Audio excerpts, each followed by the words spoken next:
ظاہر ہے میرے اس جواب کے بعد خادم حسین کے لیے خاموشی سے ہمارا ساتھ دینے کے سوا چارہ نہ رہا۔ ویسے بھی میں نے اس کا ہاتھ پکڑ لیا تھا، ورنہ شاید وہ بھاگ جاتا۔ مردہ خانے کے اندر کا منظر میں نے پہلے بھی دیکھا تھا اور ممکن ہے منظر نے بھی دیکھا ہو۔ اس کے پیشہ ورانہ فرائض کی نوعیت میں قاتل سے مقتول تک اور قتل سے مقتل تک مشاہدے اور معائنے کے سارے مراحل شامل تھے۔ منظر نے مذاق میں ایک بات کہی تھی، مگر حقیقت یہی ہے کہ مردہ خانے سے بڑھ کر جائے عبرت کوئی نہیں، اور میت کی حرمت کے مسائل زبانی بیان کرنے والے کبھی مردہ خانے جائیں تو اشرف المخلوقات کہلانے والے انسان کی بے توقیری دیکھ کے صدمے سے پاگل ہو جائیں۔ مردہ خانے کا نگراں کلرک ہمیشہ کی طرح غائب تھا اور لاشوں سے متعلق جملہ امور کا نگراں ایک جلاد صفت کم ذات پنگی تھا۔ آؤ جی سرکاراں، کوئی بندہ ہے آپ کا ادھر؟ اس نے ہمیں موٹی آسامی سمجھ کے خوش خلقی سے ہمارا استقبال کیا اور دروازہ کھول کر اندر لے گیا۔ پہچان لو اگر ان میں ہے۔ وہاں مردے اس طرح پڑے ہوئے تھے، زمین پر آڑے ترچھے، سلیب پر، تختوں پر اور بینچوں پر۔ ہر عمر کے چھوٹے بڑے لوگ، کچھ قتل ہو کے، کچھ حادثات کا شکار ہو کے وہاں پہنچے تھے، کچھ سڑکوں پر اور فٹ پاتھوں سے اٹھائے گئے تھے۔ ان میں اکثریت لاوارث اور غریب غربا کی تھی، جن کی کوئی شناخت نہیں ہوتی، جن کو شناخت کرنے والا ہی نہیں ملتا۔ خادم حسین کی حالت غیر تھی۔ وہ پھٹی پھٹی آنکھوں سے ان بے گورو کفن لاشوں کو دیکھ رہا تھا جو غلیظ متفن ماحول میں ایسے پڑی ہوئی تھی جیسے وہ انسان نہیں، کارپوریشن کی مہم کے نتیجے میں خلاق ہونے والے گلیوں کے آوارہ کتے ہیں۔ توبہ توبہ، کیسی بے حسی ہے! آخر یہ بھی کسی کے باپ بھائی شوہروں کے کیا بیتے گی ان کے دل پر جو لاش لینے آئیں گے؟ یہ سب جو خدمت خلق کی باتیں کرتے ہیں، انسانیت کے درس دینے والے اور آدمی کی عظمت کے ترانے گانے والے، لمبے چوڑے واز کرنے والے، لیکچر دینے والے، کیا یہاں کبھی نہیں آتے؟ میں نے کہا خادم حسین، کاش ہم باتیں نہ کرتے، اپنے عمل سے خود کو انسان ثابت کر سکتے تو یہ سب نہ ہوتا۔ ایک ایئر کنڈیشنر میں نے پالتو کتوں کے لیے دیکھا، کوٹھیوں میں ہوٹلوں میں بھرمار ہے ایئر کنڈیشنرز کی، یہاں صفائی تک نہیں۔ میں نے تلخی سے کہا، صفائی نصف ایمان ہے، صرف یہ حدیث یاد رکھنا کافی سمجھ لیا ہے ہم نصف ایمان کے مالک بھی نہیں رہے۔ منظر نے اتنی دیر میں مطلب کی بات کر لی تھی۔ لاوارث لاشوں میں سے ایک کا رنگ روپ جسامت دلاور جیسا تھا، مگر مردہ خانے کا ٹھیکیدار سر کھجانے لگا۔ سرکاراں، یہ لاش ذرا جھگڑے والی ہے، ابھی پوسٹ مارٹم نہیں ہوا اور سنا ہے ذہنی مریض تھا، مگر ہے کوئی بڑا آدمی۔ میں نے یہ نہیں کہا کہ اس کی 2 انگلیاں کاٹ دو، مجھے اس قسم کے ہاتھ کی 2 انگلیاں لا دو، تمہارے پاس تو اسپیئر پارٹس کا سٹور ہے، میں جانتا ہوں۔ وہ کچھ حیران ہوا۔ وہاں تو باسی مال ہے، یہ تازہ چیز ہے، آپ 500 دو سرکاراں تو میں اس کی انگلیاں نکال دوں۔ پوسٹ مارٹم کے وقت انگلیاں کون گنتا ہے جی؟ اس نے آنکھ دبا کر کہا۔ منظر نے نفی میں سر ہلایا، فضول بات مت کرو، چلو 400، اچھا 300۔ لعنتی شخص، خادم حسین نے نفرت تک کارث سے کہا، خدا کو کیا منہ دکھائے گا میدان حشر میں؟ وہ ڈھیٹ آدمی متاثر ہونے والا نہ تھا۔ مولوی صاحب، جو منہ دیا ہے خدا نے وہی تو دکھائیں گے، تم کیا کسی اور کا منہ دکھاؤ گے؟ خادم حسین نے زور سے لا حول ولا قوت الا باللہ کہا اور ابکائیاں لیتا ہوا باہر گیا۔ میں اس کے پیچھے لپکا۔ دروازے تک پہنچنے سے پہلے ہی خادم حسین نے ایک لاش سے ٹھوکر کھائی اور منہ کے بل گر کے بے ہوش ہو گیا۔ میں اسے اٹھا کے باہر کھلی ہوا میں لے گیا اور برآمدے میں لٹا دیا۔ خود میری طبیعت بھی بری طرح مالش کر رہی تھی، مگر میں ضبط سے کام لے رہا تھا۔ قریب لگے ہوئے ایک نلکے میں سے میں نے اپنے منہ پر پانی کے چھینٹے مارے اور 2 گھونٹ پانی پیا تو میری حالت سنبھل گئی۔ خادم حسین کو ہوش میں لانے کے لیے میں نے ایک ٹوٹی ہوئی بوتل کو استعمال کیا جو وہیں کچھ فاصلے پر پڑی ہوئی تھی۔ اسے دھو کے میں نے پانی سے بھر لیا اور یہی پانی خادم حسین پر ڈالا۔ تھوڑا سا اس کے حلق میں بھی گیا تو وہ ہوش میں آ گیا اور بآواز بلند سورہ یاسین پڑھنے لگا۔ میں نے کہا، خادم حسین، زندگی کی قدر ایسے ہی ہوتی ہے، موت کا یہ روپ دیکھا تم نے؟ منظر نے قریب آ کر کہا، مولوی خادم حسین، تم میں حوصلہ ہونا چاہیے سب کچھ دیکھنے کا۔ زندگی کا خوبصورت روشن پہلو دیکھنے والے ذرا سی آزمائش سے گھبرا جاتے ہیں، معمولی سی تکلیف پر شکوہ کرنے لگتے ہیں تقدیر سے۔ اب اندازہ ہوا کہ ہم ان سب کے مقابلے میں کتنے اچھے ہیں اور خوش نصیب ہیں۔ ٹھیک کہتے ہیں آپ جی، بندہ بڑا ناشکرا ہے، ڈرنا چاہیے سب کو اس انجام سے۔ وہ کانوں کو توبہ کے انداز میں پکڑے بیٹھا رہا۔ میں نے کہا، تمہارا کام ہو گیا؟ ہو جائے گا، 100 روپے میں بات ہوئی ہے۔ منظر بولا، اللہ ہمیں معاف کرے۔ میں نے کہا، مردہ خانے کے عقبی حصے میں ایک چھوٹا سا تالاب تھا جس میں کیمیائی محلول بھرا ہوا تھا۔ یہ حصہ نسبتاً تاریک اور ویران نظر آتا تھا۔ کھلے شیڈ کے آخر میں مجھے آتش دان جیسی بٹی بھی نظر آ رہی تھی خادم حسین اب قدرے پرسکون تھا اور بڑے غور سے سب کچھ دیکھ رہا تھا۔ مردہ خانے کے ملازم نے آستین چڑھا کے تالاب میں ہاتھ ڈالا کہ اس کا ہاتھ باہر آیا تو اس میں ایک انسانی ٹانگ تھی۔ ٹانگ گھٹنے پر سے کاٹی گئی تھی۔ اس نے ٹانگ کو واپس اسی محلول میں ڈال دیا اور پھر ہاتھ ڈالا تو کسی کا بازو نکال لیا۔ یہ تو کسی زنانی کا بازو ہے، اس نے خود سے کہا اور بازو کو وہیں غرق کر دیا۔ اس تالاب میں نہ جانے کتنے مختلف انسانوں کے جسمانی اعضاء پڑے ہوئے تھے۔ صرف خادم حسین کو ڈرانے کے لیے ملازم نے بالوں سے پکڑ کر ایک سر بھی نکالا اور چھوڑ دیا۔ اس تالاب میں لاشیں نامکمل بھی تھیں اور یہ سب لاوارث لوگ تھے۔ کیا لاشوں کا دھندا کرنے والے ٹھیکیدار ان کو لاوارث قرار دے کر فروخت کر چکے تھے؟ یہ لاشیں میڈیکل کے طلباء کے لیے بڑی اہم تھی۔ وہ انسانی جسم کی ساخت نظام کو سمجھنے کے لیے انہی کی چیر پھاڑ کرتے تھے۔ مستقبل کے مسیحا سرجن بننے والوں کے لیے یہ عملی تربیت کا ایک حصہ تھا۔ بے حسی کا قطعی غیر جذباتی رویہ اختیار کیے بغیر نہ وہ انسانی جسم کی مشینری کو سمجھ سکتے تھے اور نہ ان کے افعال کو۔ خادم نے کانپتے ہوئے کہا، بعد میں ان کا کیا کرتے جی؟ یہ جو مختلف انسانوں کے ٹکڑے اس تالاب میں پڑے ہیں۔ میں نے کہا، جب یہ استعمال کے قابل نہ رہے تو دفنا دیے جاتے ہوں گے۔ منظر نے کہا، دفنانے کی نوبت کم آتی ہے، چلا دیتے ہیں یہاں اس بٹی میں۔ مردہ خانے کے ملازم نے اس کی تائید کی اور تالاب میں ایسے ہاتھ ڈالتا رہا جیسے وہ مچھلیاں پکڑ رہا ہو۔ میں نے ہمت کر کے بھٹی کو قریب سے دیکھا۔ خوف کے باوجود خادم حسین کا تجسس اسے بھی کھینچ لایا۔ وہاں بہت سے ایسے جلے ہوئے اعضاء کی ہڈیاں بکھری ہوئی تھیں، بہت سے اعضاء پوری طرح جلنے سے رہ گئے تھے۔ یہ مردہ خانے کے نظارے سے بھی زیادہ بھیانک منظر تھا۔ یہ تصور کرنا مشکل تھا کہ وہ کون لوگ ہوں گے جن کے اعضاء اس طرح بکھرے پڑے تھے۔ ان کی صورت کیسی ہوگی؟ وہ کیسا لباس پہنتے ہوں گے؟ کیسے بات کرتے ہوں گے؟ کیسے ہنستے ہوں گے؟ کیسے محبت کرتے ہوں گے؟ اور کیسے دکھ سکھ سہتے ہوں گے؟ ان کے گھر کیسے ہوں گے؟ وہ کون ہوں گے جو انہیں چاہتے ہوں گے، جن کو وہ چاہتے ہوں گے؟ یہ سب فرضی باتیں نہیں، تلخ حقائق ہے۔ عام آدمی کی نظر یہ سب نہیں دیکھ پاتی اور جو یہ جانتے ہیں وہ خاموش رہنا بہتر سمجھتے ہیں۔ اخبار والوں نے بہت کچھ دیکھا، دکھایا، اصل تصاویر شائع کر دیں، ساری تفصیل بیان کر دی، مگر وائے بے حسی نہ ان نام نہاد علماء پر اثر ہوا جو فروعی باتوں پر کفر کے فتوے صادر کر دیتے ہیں اور معاشرے میں صرف بے حیائی اور برائی کے پیچھے لٹ لے کر پڑے رہتے ہیں۔ کسی نے اس مسئلے پر مذمت کا ایک لفظ نہیں کہا۔ کسی فلاحی یا دینی، سیاسی یا معاشرتی تنظیم نے اس موضوع پر اظہار خیال تک نہیں کیا۔ ہم جب واپس ہوئے تو خود بھی شرمندہ تھے کہ ہم نے 100 روپے دے کر اس خرابی کے اسباب کی حوصلہ افزائی کی، مگر ہمارے پاس مجبوری کا عذر تھا۔ نازو اور غالب 2 زندہ انسان تھے اور ان کی زندگی بچانے کے لیے کسی نامعلوم شخص کے ہاتھوں کی 2 انگلیاں وہ کام کر سکتی تھی جو قانون کی طاقت بھی نہیں کر سکتی تھی۔ اسے ہم اپنی خود غرضی سمجھ سکتے تھے، مگر اس میں بدنیتی کو دخل نہ تھا اور ہمارا مقصد غلط نہ تھا۔ وہ ایک لاوارث ہاتھ تھا اور بے مصرف ہو گیا تھا۔ ہاتھ بازو سے اور جسم سے جدا ہو چکا تھا۔ اب اس سے کیا فرق پڑتا کہ 2 انگلیاں ہاتھ سے جدا ہو جاتی؟ ڈیکمپوز جو کہ خاک کو جانے والے حشرات الارض کا رزق بننے والے مردہ ہاتھ کی مدد سے اگر 2 زندگیوں کو بچا لیں تو وہ ہاتھ کسی انسانی زندگی کی ہاتھ سے زیادہ محترم تھا، جو کسی بے کس صورت کی آبرو کے دامن کو تار تار کرتا ہے یا بھوکے نادار سے سوکھی روٹی کا ٹکڑا بھی چھین لیتا ہے۔ وہ ہاتھ چودھری دلاور کے ہاتھ سے زیادہ نیکوکار تھا۔ منظر نے اس نازک زنانہ انگلی کو الگ ایک کاغذ کی تہوں میں لپیٹ کر محفوظ کر لیا اور پیکٹ میں اس جگہ مردانہ ہاتھ کی چھوٹی انگلی رکھ دی۔ جب رابعہ ہوش میں آ جائے نا تو اسے یقین دلانا تمہارا کام ہے کہ تحریر ضرور نازکی ہے، مگر انگلی نازکی نہیں ہے۔ غور سے دیکھو، اس پر چھوٹے چھوٹے بال ہیں۔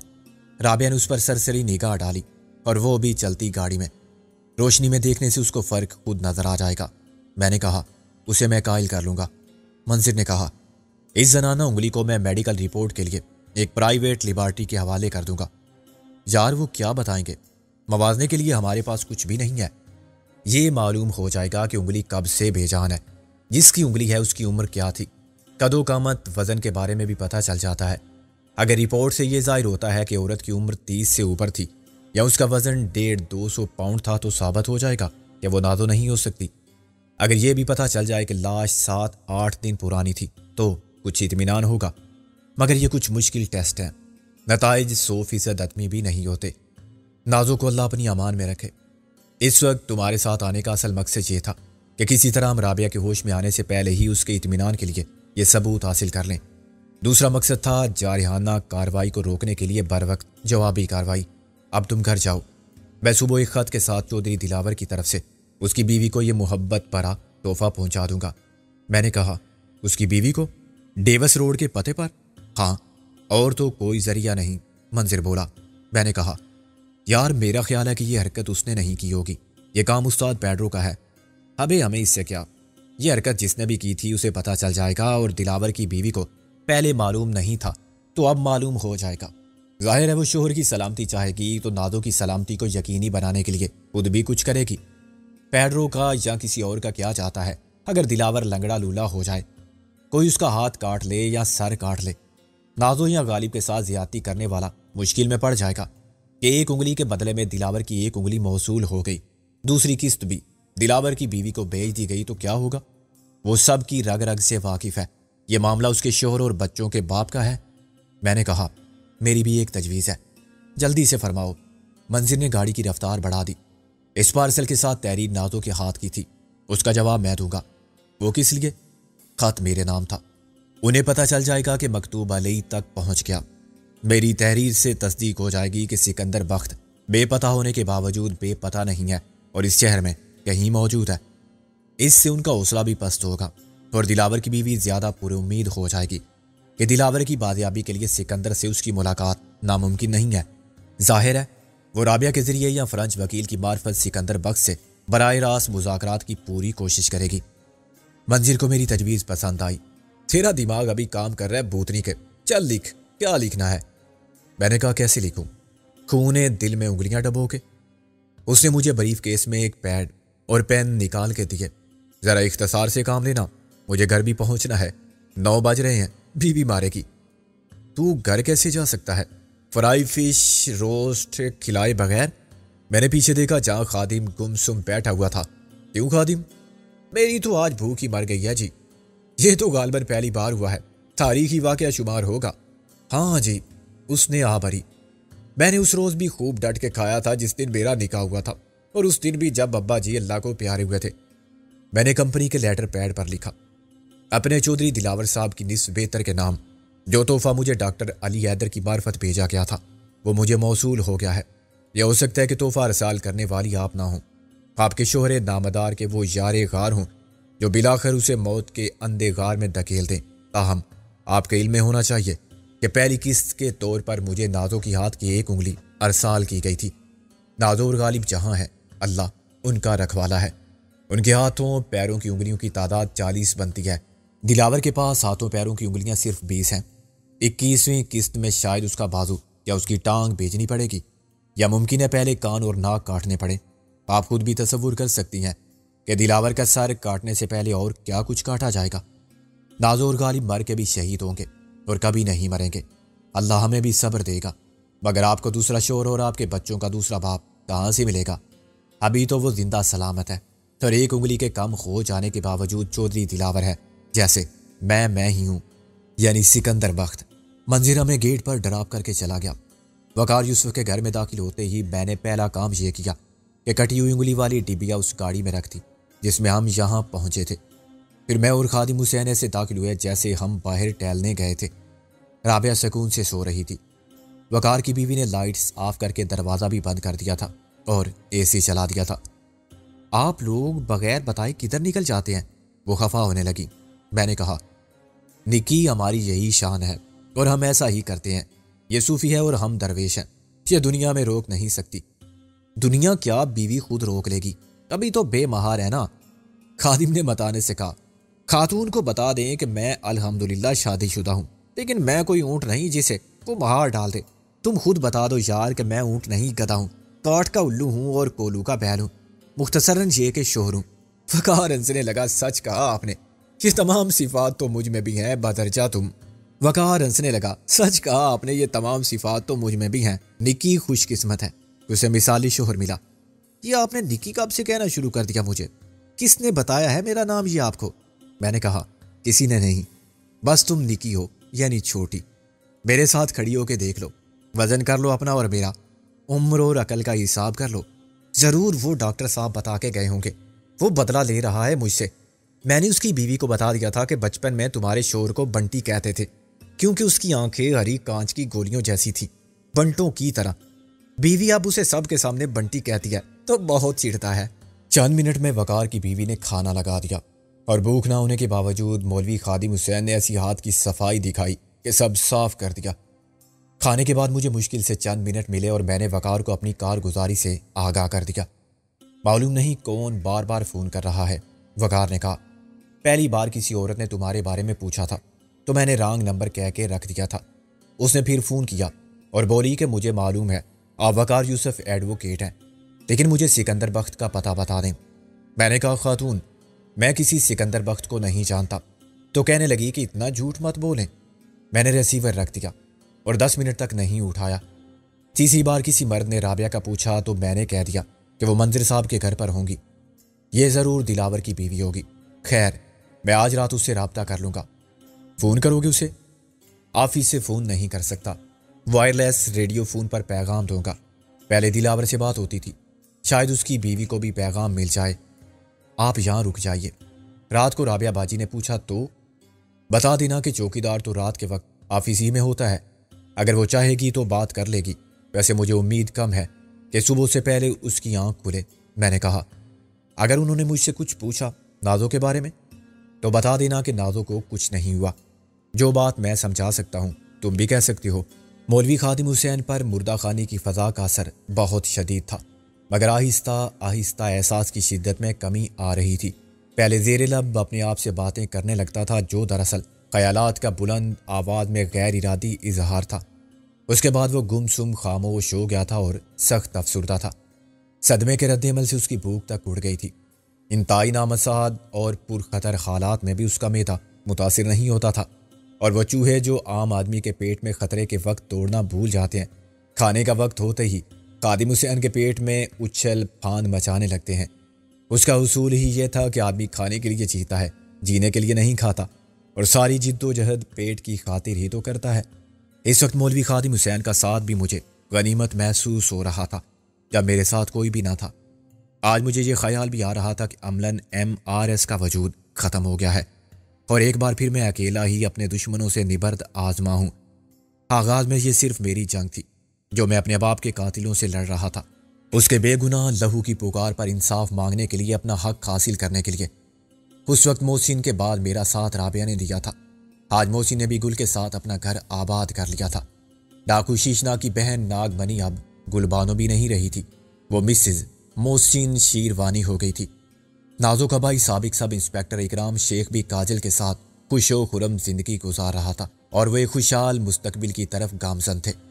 منظر کا بھی بے گھر نہیں ہوا تھا۔ وقار یوسف نے تو عشق کی پہلی جست میں شادی کی منزل پا لی تھی، اور اپنی خودی کو بلند رکھتے ہوئے ایک توپ قسم کے سسر کی دولت کو بھی لات مار دی تھی، مگر سسر صاحب بھی سکندر کی طرح دنیا سے خالی خات گئے۔ ہر دولت بالآخر وقار یوسف کو ملی، دیر آئد درست آئد۔ ہم سب کے مقابلے میں وہ انتہائی خوش قسمت تھا۔ میرا ساتھ دینے والوں میں اب صرف غالب اور نادو ہی رہ گئے تھے، لیکن انہوں نے بھی کسی حد تک اپنے مستقبل کو تحفظ فراہم کر دیا تھا۔ غالب پھر کوئی صافت میں قسمت آزمانے کے لیے لوٹ آیا تھا، اور اس بار وہ اکیلا نہیں تھا۔ مجنوں کے ساتھ لیلا بھی دشت نوردی میں ہم رکاب تھی۔ اگر وہ کسی بھی آزمائش میں ناکامی سے گھبرا کے کسی حوصلہ شکن لمحے کی سازش کا شکار ہو کے، یا غیر جذباتی انداز میں صرف اپنی زندگی اپنے مستقبل کے خیال سے مغلوب ہو کے فیصلہ کر لیتے کہ ابو نے بھی ٹھہر جانا چاہیے، تو نہ مجھے دکھ ہوتا نہ تعجب۔ آخر کیا ملا کسی کو اس سے یہ لا حاصل سے؟ ایک ایسی جد و جہد جس میں مسلسل فرار تھا یا تعاقب کا سلسلہ تھا۔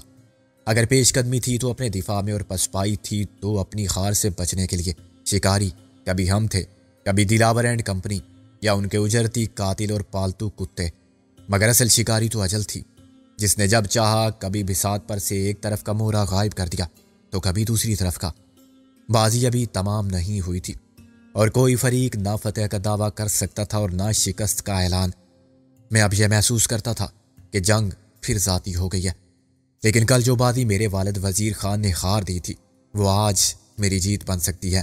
جہاں تک دلاور سے پرانا حساب بے باک کرنے کا سوال تھا تو صرف موت ہی میرے ارادوں کو بدل سکتی تھی۔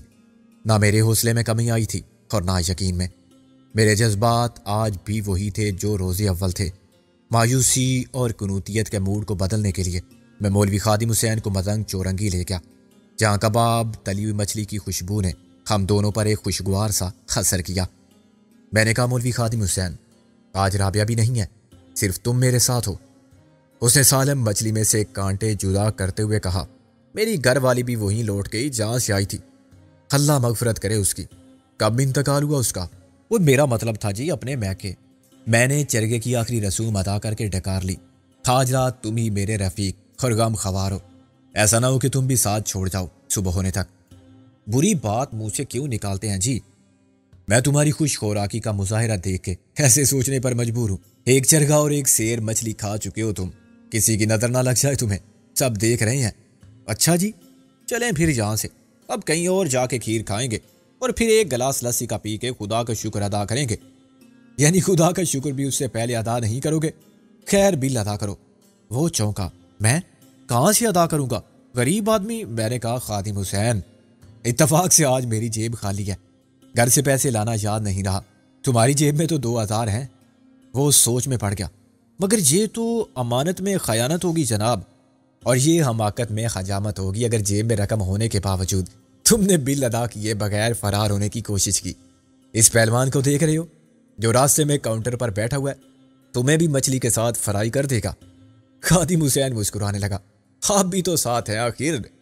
میں نے کہا، میں تو ہوں پردیسی خادم حسین، فرانچ بول کے انجان بن جاؤں گا اور اشاروں میں واضح کر دوں گا کہ مجھے تم لائے تھے، تم نہیں بچ سکتے، آپ بعد میں مجھے لوٹا دینا جی۔ خادم حسین بولا، سارا گناہ آپ کے سر، بارے گناہ تو پہلے ہی پہاڑ جتنا ہے خادم حسین، اس پر ایک کنکری اور رکھنے سے کیا فرق پڑے گا۔